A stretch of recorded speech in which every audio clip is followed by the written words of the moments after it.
Hello दोस्तों, online classes में आप सभी का स्वागत है। दोस्तों, आज हम औपचारिक और अनौपचारिक संगठन के बारे में अध्ययन करेंगे, जिसमें से हमने लोक प्रशासन की सेकंड यूनिट का औपचारिक संगठन और संगठन क्या है इनके बारे में पिछली वीडियो में अध्ययन कर चुके हैं। आज हम अनौपचारिक संगठन क्या है और इसकी स्थापना कैसे हुई है और इसकी परिभाषाएँ क्या है, इसके लाभ क्या है और इसकी हानियाँ क्या है, इन सब के बारे में अध्ययन करेंगे। सबसे पहले आता है अनौपचारिक संगठन। अनौपचारिक संगठन क्या है? अनौपचारिक संगठन यह एक संगठन औपचारिक संगठन का छाया संगठन कहते हैं, क्योंकि इसकी स्थापना स्वतंत्रता रूप से यानी नहीं होती है।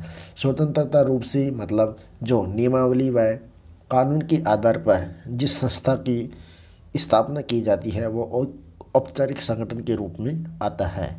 जो कानून व नियमावली के आधार पर नहीं होने के कारण अपने निजी हितों के आधार पर जिस संस्था की स्थापना की जाती है उसे अनौपचारिक संगठन कहते हैं। क्या कहते हैं? अनौपचारिक संगठन कहते हैं। इसलिए इस संगठन को औपचारिक संगठन का छाया संगठन भी कहा गया है। क्या कहा गया है? छाया संगठन भी कहा गया है। कुछ विचारकों के अनुसार अनौपचारिक संगठन की परिभाषा है, जिसमें से सबसे पहले आता विचारक हमारा आता है चेस्टर बर्नार्ड। चेस्टर बर्नार्ड क्या कहते हैं? औपचारिक संगठन के बारे में चेस्टर बर्नार्ड क्या कहते हैं?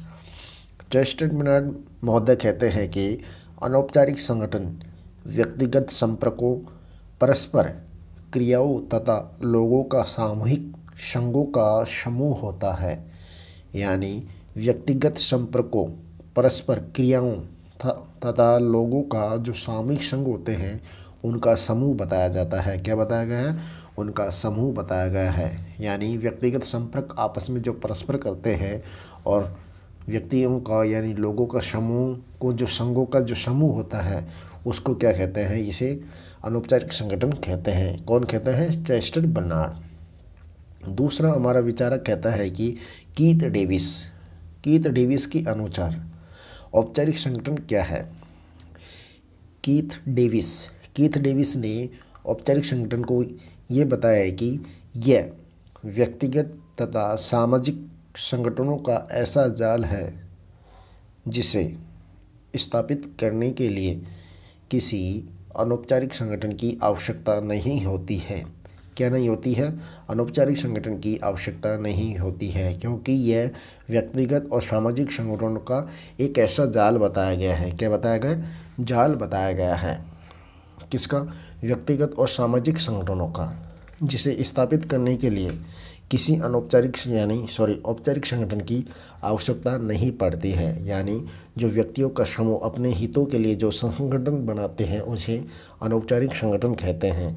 उदाहरण के माध्यम से समझते हैं। जैसे ए व्यक्ति के पास इसमें 4 व्यक्ति हैं, ए व्यक्ति, बी व्यक्ति और सी व्यक्ति और डी व्यक्ति। चारों ही आपस में एक जगह चाय पी रहे हैं, तो इनका एक समूह बन गया। तो ये क्या कहलाया है? एक संगठन कहलाया। चाय बैठकर बातें कर रहे हैं या चाय पी रहे हैं, पर इन्होंने जो समूह बनाया है वो गवर्नमेंट के नियम व कानून व नियमावली के आधार पर नहीं बनाया गया। व्यक्ति आपस में बात करने के लिए इस समूह का निर्माण करा है, उसे अनौपचारिक संगठन कहता है। उसी के आधार पर जैसे जिला, राज्य, कंट्री, ये एक क्या है? एक समूह होती है। ये किसके अंदर? गवर्नमेंट के अधीन होता है, तो ये एक अनौपचारिक होता है। जबकि ये गवर्नमेंट के अधीन नहीं हो, खुद बाई खुद स्थापना करे, जिले की खुद के अकॉर्डिंग स्थापना करे, वहाँ की जनता, राज्य, देश, ये किस में आ जाएगा? ये एक अनौपचारिक में आ जाएगा। इस प्रकार कीथ महोदय और चेस्टर बर्नार्ड ने अनौपचारिक संगठन की विशेषता या परिभाषा समझाने का प्रयास किया गया है। अगला विचारक आता है हमारा स्ट्रॉन्ग के अनुसार। स्ट्रॉन्ग के अनुसार औपचारिक संगठन क्या है? स्ट्रॉन्ग के अनुसार औपचारिक संगठन वो होता है यानी अनौपचारिक व सामाजिक ढांचा होता है जिसका निर्माण व्यक्तिगतताओं की पूर्ति करने के लिए किया जाता है। स्ट्रॉन्ग के अनुसार औपचारिक संगठन क्या है? स्ट्रंग के अनुसार औपचारिक संगठन यानी अनौपचारिक संगठन वह होता है जो हमारी सामाजिक ढांचा का निर्माण करता है। किसका? सामाजिक ढांचा का निर्माण करता है, जो व्यक्तियों की पूर्ति करने के लिए किया जाता है। यानी औपचारिक संगठन वह सामाजिक ढांचा होता है जिसके द्वारा व्यक्तियों की पूर्ति करने के लिए किया जाता है। किसे कहते हैं? स्ट्रंग के अनुसार। इस प्रकार ये हमारे विचारकों ने सामाजिक ढांचा के माध्यम से, सामाजिक संगठनों के माध्यम से और यानी लोगों का सामूहिक संघों के द्वारा जो अनौपचारिक संगठन का निर्माण होता है उनको समझाने का प्रयास किया गया है। ये थी हमारी अनौपचारिक संगठन। अब आती है अनौपचारिक संगठन का निर्माण क्यों हुआ था, इसके बारे में अध्ययन करेंगे। अनौपचारिक संगठन का निर्माण क्यों हुआ और क्या आवश्यकता पड़ गई, इसका निर्माण इसलिए अध्ययन करेंगे। अब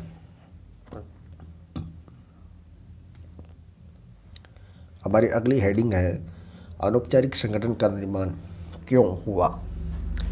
अनौपचारिक संगठन का निर्माण में सबसे पहली बात हमारी ये आती है कि यह एक व्यक्तिगत आवश्यकताओं की पूर्ति करने के लिए अनौपचारिक संगठन का निर्माण किया गया था। किसका निर्माण किया गया था? अनौपचारिक संगठन का निर्माण किया गया, क्योंकि व्यक्तिगत जो व्यक्ति होता है वो अपनी आवश्यकता के अनुसार एक संगठन का निर्माण करता है, अलग अलग नए नए निर्माण करता है। तो उसी व्यक्तिगत आवश्यकता की पूर्ति करने के लिए इस संगठन का निर्माण किया गया था। इसकी दूसरी निर्माण करने यानी इसका दूसरा होता है, दूसरा पॉइंट है अनौपचारिक संगठन में कार्य करते हुए व्यक्ति थकान, निराशा, तनाव, कुंठा का शिकार हो जाता है, क्योंकि ये एक व्यक्तिगत संगठन होता है, क्योंकि इसमें कोई रेस्ट या इन्वॉल्व नहीं होता है। व्यक्ति अपनी आवश्यकताओं को करते हुए औपचारिक संगठन में टाइम समय अवधि के अनुसार ही ऑफिस से लेकर कार्यालय तक जो कर्मचारी कार्य करते हैं उसमें कर्मचारी थकान, निराशा, तनाव, कुंठा का शिकार हो जाता है। इसलिए अनौपचारिक संगठन का निर्माण हुआ है। क्या हुआ है? अनौपचारिक संगठन का निर्माण हुआ है। तीसरा पॉइंट है हमारा अनौपचारिक संगठन का निर्माण क्यों हुआ था। तीसरा पॉइंट ये कहता है कि अनौपचारिक संगठन के माध्यम से कार्मिकों यानी कर्मचारियों को अपने औपचारिक संगठन के कार्यों में सहायता मिलती है। क्या मिलती है? सहायता भी मिलती है। जो अनौपचारिक संगठन होता है, व्यक्ति अपनी आवश्यकता के अनुसार जो अनुभव के कार्य करके कुछ सीखता है, तो उसे औपचारिक संगठन में जो कार्य करने वाले कर्मचारी होते हैं उनमें क्या मिलती है? सहायता मिलती है। उसे अनौपचारिक संगठन में इसका भी लाभ मिला हुआ है। उसके बाद चौथा पॉइंट आता है अनौपचारिक संगठन का निर्माण क्यों, जिसमें चौथा पॉइंट है औपचारिक संगठनों के माध्यम से व्यक्ति को अपनी कला, कौशल तथा रचना की अभिव्यक्ति का अवसर मिल जाता है। अनौपचारिक संगठन के माध्यम से जब व्यक्ति होता है जिसमें विभिन्न प्रकार के व्यक्तियों में अपनी कला होती है, कौशल होता है, उनमें रचनाएं पाई जाती है, विभिन्न कुछ भी कर सकता है। जैसे सरकारी टीचर होता है, वह खेल कूद वाला होता है, तो वो खेल कूद में भी जा सकते हैं, खेल कूद टूर्नामेंट में जा सकता है। कोई भी कर्मचारी व्यक्ति अधीनस्थ कार्य कर रहा है, वो किसी भी खेल में भाग ले सकता है। गायक, सिंगिंग वगैरह, कलाओं वगैरह अपनी क्षमताओं के अनुसार जो अपनी रुचि के अकॉर्डिंग अपनी कला का निर्माण कर सकता है। किसके माध्यम से? एक अनौपचारिक संगठन के माध्यम से, जबकि टाइम औपचारिक संगठन के माध्यम से नहीं कर सकता, क्योंकि औपचारिक संगठन में नियम व संवैधानिक जो कार्य होते हैं उन्हीं को करना पड़ता है। इसमें एक स्वतंत्र रूप होता है, तो व्यक्ति अपना कलाओं को, जो अपने अंदर कौशल होते हैं, उनको बाहर निकालने का प्रयास का अवसर अनौपचारिक संगठन में मिल जाता है। इस प्रकार ये थी अनौपचारिक संगठन का निर्माण क्यों हुआ है। अब पढ़ेंगे हम अनौपचारिक संगठन की विशेषताएं क्या है। अनौपचारिक संगठन की विशेषताएं। अनौपचारिक संगठन की विशेषताओं में सबसे पहले आता है हमारा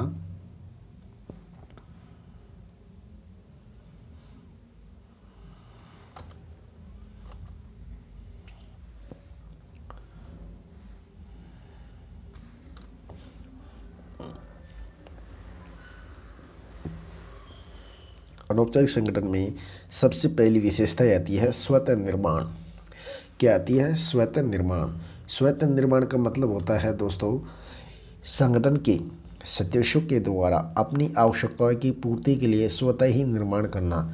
जैसे हमें किसी चीज़ को, जैसे हमें नौकरी की आवश्यकता होती है, तो व्यक्ति नौकरी की, उदाहरण के लिए समझे, नौकरी की कोई बेरोज़गार है तो उसको नौकरी की आवश्यकता है, तो वो उस नौकरी की आवश्यकता के लिए वो अपने खुद में बदलाव करेगा, स्टडी करेगा, खुद पढ़ेगा, तो क्या कर रहा है? खुद को निर्माण कर रहा है, बना रहा है। तो क्या होता है? एक स्वतः निर्माण होता है, यानी संगठन के सदस्य के द्वारा अपनी आवश्यकताओं की, उसको क्या, एक नौकरी की नीड होती है, तो इस कारण वो क्या करता है? खुद को पढ़ता है, पढ़ाने का कार्य करता है। तो ये क्या करता है? एक स्वतः निर्माण होता है। इस प्रकार आवश्यकताओं की पूर्ति के लिए संगठन का निर्माण होता है। दूसरा पॉइंट हमारा आता है समान समानताएं। समान समानताएं क्या होती है? समान समानताएं वो होती है दोस्तों,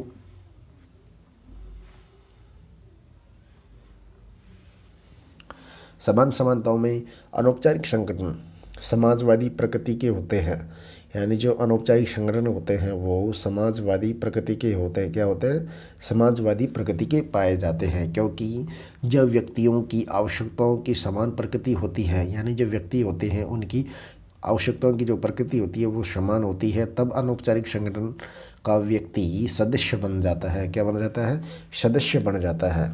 अनौपचारिक संगठन समाजवादी प्रकृति होती है, और जब व्यक्तियों की आवश्यकताओं की समान प्रकृति मिल जाती है तो उसी अनौपचारिक संगठन का निर्माण होता है। हमारी अगली विशेषता आती है अनौपचारिक नियम। क्या आती है? अनौपचारिक नियम। इसमें अनौपचारिक नियम होते हैं, यानी व्यक्ति के खुद नियम होते हैं, इसलिए अनौपचारिक नियम बताया गया है।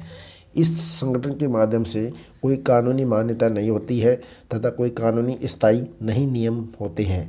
तो व्यक्ति स्वयं की अस्थायी नियम बनाता है। जो व्यक्ति होता है वह स्वयं के क्या बनाता है? एक अस्थायी। व्यक्ति के स्वयं के कुछ क्या होते हैं? नियम होते हैं, उन्हीं नियमों का बनाना होता है, जबकि कानूनी और संवैधानिक नियम इसमें संचालित नहीं होते हैं।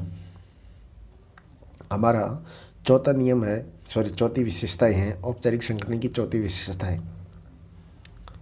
अनौपचारिक संगठन की चौथी विशेषता है इस संगठन के सदस्य अपने समूह का नेता की पर्याप्त समानता देते हैं तथा समूह का नेता किसी योग्यता के कारण नहीं बल्कि विशिष्ट शैली के कारण समूह का नेता बनता है, यानी नेतृत्व की विशिष्ट शैली।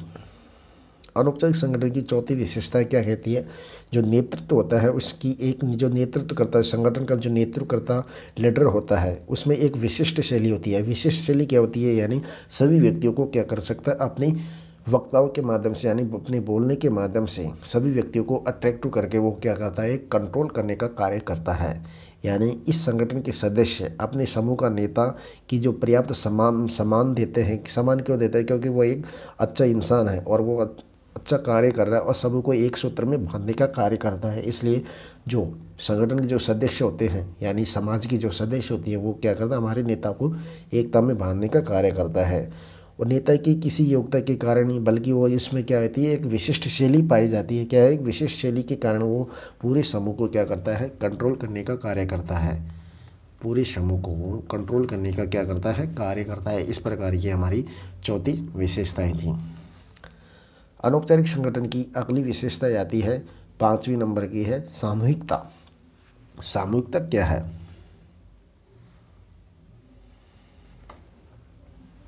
सामूहिकता वो होती है जिसमें, यानी व्यक्तियों के समूह मिलकर सामूहिकता संगठन का निर्माण करता है।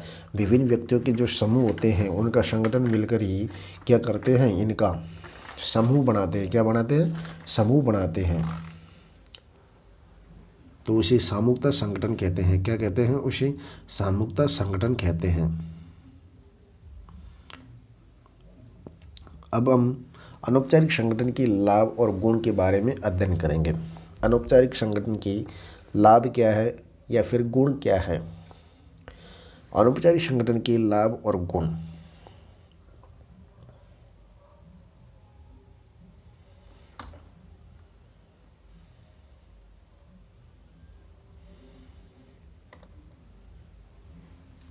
अनौपचारिक संगठन के लाभ और गुण, जिसमें से सबसे पहला लाभ आता है अनौपचारिक संगठन मनोरंजन, तनाव व भाव मुक्ति का साधन माना जाता है, क्योंकि इसमें अधीनस्थ और उच्च अधिकारी का यानी अधीनस्थों पर उच्च अधिकारी का कोई दबाव नहीं होता है। ये इसमें मनोरंजन रूप कार्य कर सकता है, खुद की आवश्यकता के अनुसार संगठन का निर्माण करता है, तनाव से दूर रखता है और जो भाव मुक्ति होती है उससे भी दूर रखता है। क्या करता है, तीनों चीज़ों से, जैसे मनोरंजन, तनाव व भाव मुक्ति से क्या होता है, एक साधन होता है।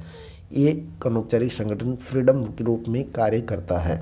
किस रूप में करता है, फ्रीडम रूप में कार्य करता है। इस प्रकार अनौपचारिक संगठन का दूसरा लाभ है कार्मिकों की सुरक्षा, संतुष्टि, अपनत्व, प्रेम, सहचर्य आदि आवश्यकताओं की क्या करता है, पूर्ति करता है। यानी अनौपचारिक संगठन व्यक्ति की सुरक्षा, संतुष्टि, अपनत्व, उनमें प्रेम की भावनाएं, सहचर्य और उसमें संतुष्टि प्राप्त होती है, सुरक्षा फील करता है। ये सब उनकी आवश्यकताओं की पूर्ति कौन करता है, अनौपचारिक करता है। यानी अनौपचारिक संगठन करता है। व्यक्ति अपनी आवश्यकताओं की यानी कार्मिकों की सुरक्षा, संतुष्टि, अपनत्व, प्रेम और सहचर्य की जो भावनाएं होती है व्यक्ति में ऑटोमेटिक अपने समूह के अनुसार ही फ्रीडम हो जाती है। इसलिए अनौपचारिक संगठन को स्थापना करनी चाहिए। अनौपचारिक संगठन की तीसरी विशेषताएं हैं दोस्तों। तीसरी विशेषता क्या कहती है, यानी लाभ। अनौपचारिक संगठन की तीसरा लाभ,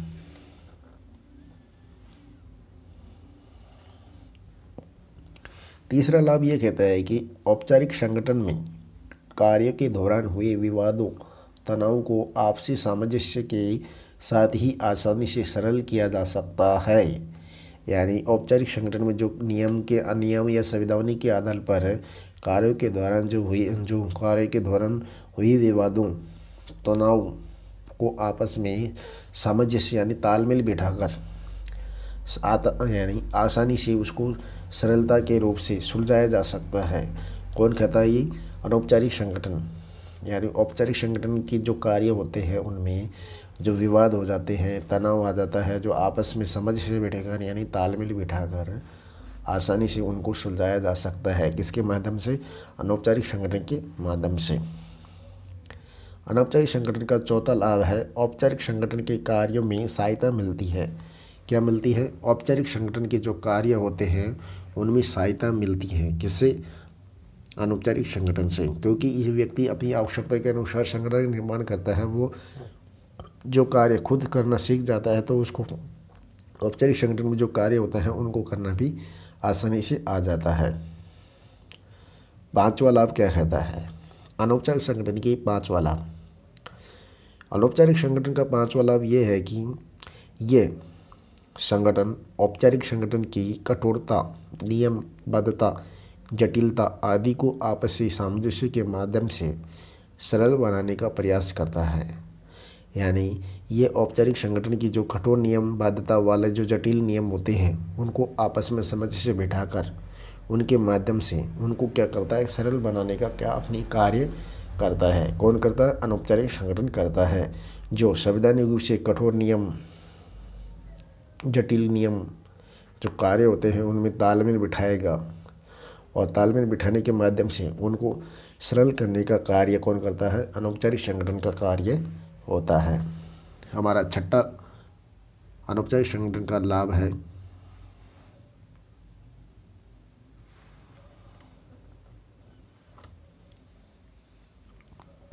छठा लाभ, अनौपचारिक संगठन के माध्यम से व्यक्ति सामूहिकता के आधार पर भी कार्य करता है।